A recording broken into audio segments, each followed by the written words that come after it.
a mais um episódio do Petro Women Talk, e desta vez muito mais especial. Nós estamos na 6ª edição do Angola Oil Gás 2025. Este que é um dos maiores eventos da indústria petrolífera aqui no nosso país, Angola. E este ano com um toque ainda mais especial, porque estamos a celebrar os 50 anos de independência do nosso país. E este país, aliás, foi feito grande parte também através desta indústria que dinamizou e vem dinamizando o nosso país, o nosso setor.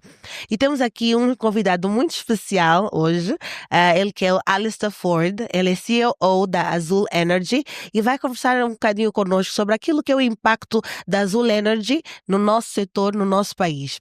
Hi, Alister. I'm gonna go back to English now, so don't worry. Please, if you could. I don't My know. Portuguese is Is it good? it's growing, but it's not as good as yours. How far can you go in Portuguese? Not that far.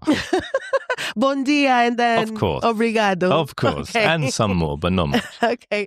So, Alister, can you please introduce yourself before we start our conversation? Yeah, so I'm Alister Forder. I'm the Chief Operating Officer of this new company Mhm. that has been born out of BP and E&I called Azul Energy. That's And just to let you know, we're 3 years old. As of the 1st of August this year, we are 3 years old. So we're happy birthday. celebrating. Yes.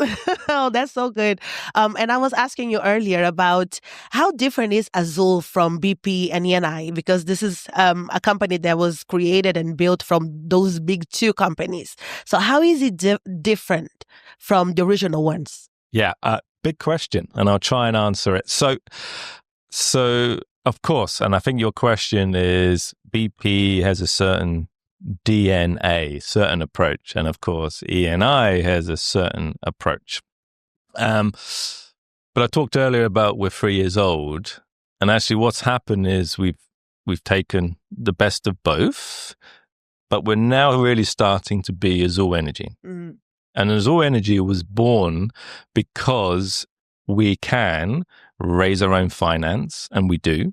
So we are entirely Angolan based. Yeah. The likes of myself, who has the privilege of sitting in the executive team, I live and work in Angola. In Luanda, we are an Angolan company. We are owned by large internationals, but we're an Angolan company.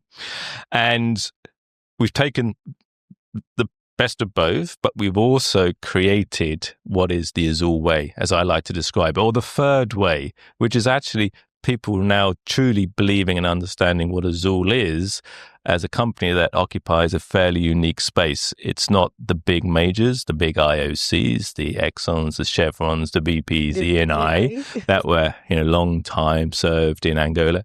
And it's not the Etus and others that are the more smaller focused independents. We're kind of this hybrid that sits in the middle, supported by our large shareholders, our owning companies, but with autonomy and leadership based in Angola, living Angola, driving outcomes, believing in Azul. And it's been a real privilege to see that journey over the last few years of people really starting to believe in Azul. And it's amazing. It's only 3 years. Of course, it comes from a bigger structure, right? So maybe it was easier if it was just starting from scratch. But my question is, how is it going to actually outstand for itself? I don't know if we all just started Angola Oil Gás event, and the main ceremony was about Azul, actually. We had the higher senior levels of BP and NI, and then Azul talking about Agogo's project and all Azul's project. So how can it actually stand out from the big two? We as Azul attend things like conferences. Mm-hmm. Yeah. And I start there because we are very sought out. People see us as something unique and different, and they want to understand and they want to do business with us. So I think we've already created that momentum. What I'd also say is we are here to stay. Yes. There's no reverse gear here. So what I mean by that is Azul's been born. And Azul was born for a reason, right? Which is around capitalizing on a bigger footprint by bringing together BP and E&I businesses. And that's allowed us to springboard to being companies, I wouldn't say we're struggling, right, by any means, right, but had a certain scope, piece of business, etc. And Azul is now springboarded to being a major player in Angola. Yes. We are the biggest net producer Mm-hmm. in Angola. Okay. We are a very large company that generates its own revenue, Yeah. generates its own cash flow, but also has its own balance sheet that we fund entirely ourselves. We are very established and we are definitely here to stay. Yeah, and we could actually see that. I mean, Agogo project is one of the main points that actually we can stand out from Azul. Could you actually tell us a little bit about Agogo's project and the non-associated gas project? Oh, well? yeah. So we're very proud. You're very proud. We're very yes. proud, right? So I talked earlier about Azul's third year birthday, but of course, what I have to recognize, acknowledge is this is Angola's 50th birthday Yes. of liberation, right? And it's a big source of pride for us to be part of Angola's journey as Azul, as an Angolan-based company. That's what we are, part of Angola's journey, and to be able to bring a major project, the first big startup under AMPG's leadership, the first FPSO to be started up in Angola for 7 years, I believe. So we're really excited to achieve all of this on the 50th year of liberation for Angola. Yeah. And I can talk more about what Agogo is, but you mentioned NGC. We are working very, very hard to bring NGC to first gas in 2025. Yeah. We have some challenges that we are confident we can overcome, but we still got a little bit of work to do. But we are definitely aspiring to have 4 months to go, and you still believe that we can have the first gas? I do. Oh, wow. Yeah. I do.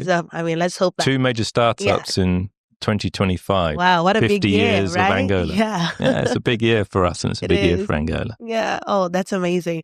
Could you actually tell us a little bit more about the impact of these projects? I mean, for people that don't know, this is one of the first projects with gas not associated to oil. So how is going to be like the huge impact that it's going to have in our industry?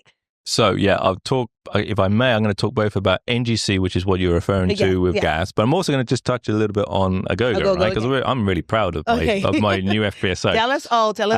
So, 175,000 barrels a day at peak. Whoa. Big, right? 20 plus wells, subsea, big subsea infrastructure.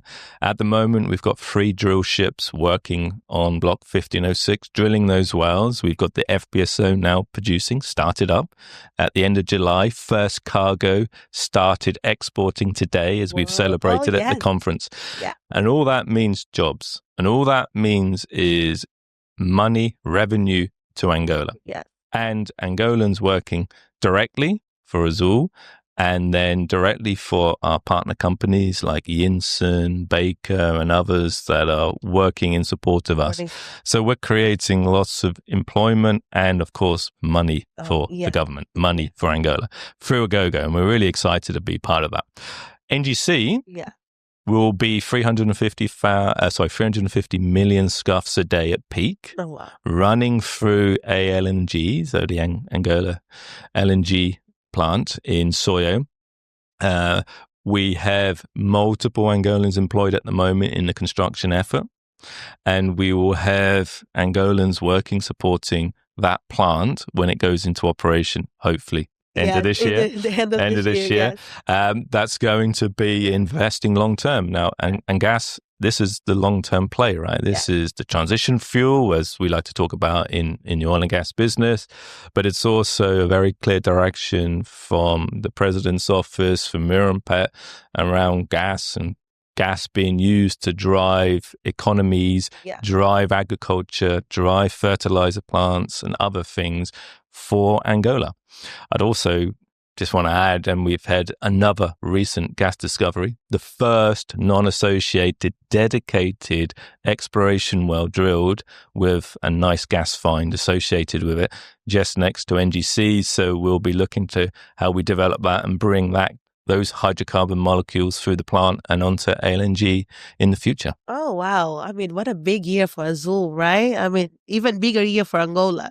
And I can hear about the local content that is being actually used and explored and actually being developed. This is what we're here for as well.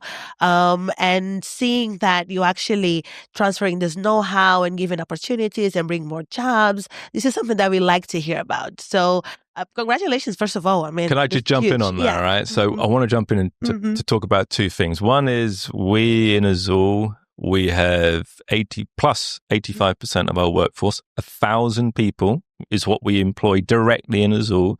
Plus 85% are Angolans. Angola. Plus 85. Plus Whoa. 85%, right? Angolans for the Angolanization commitment that we have because we deeply believe in Angola. Yeah. But what I also add is we've got intern programs where we take graduates from the universities. We go to the universities, we talk about what Azul Energy is. People are really excited to come and work for us. We had interns that joined us last year.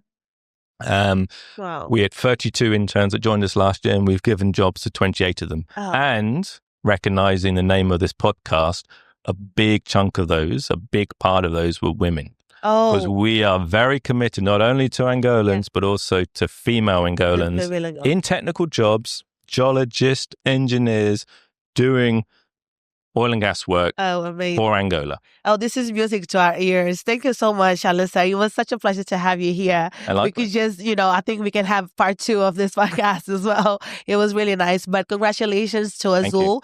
Keep up the good work.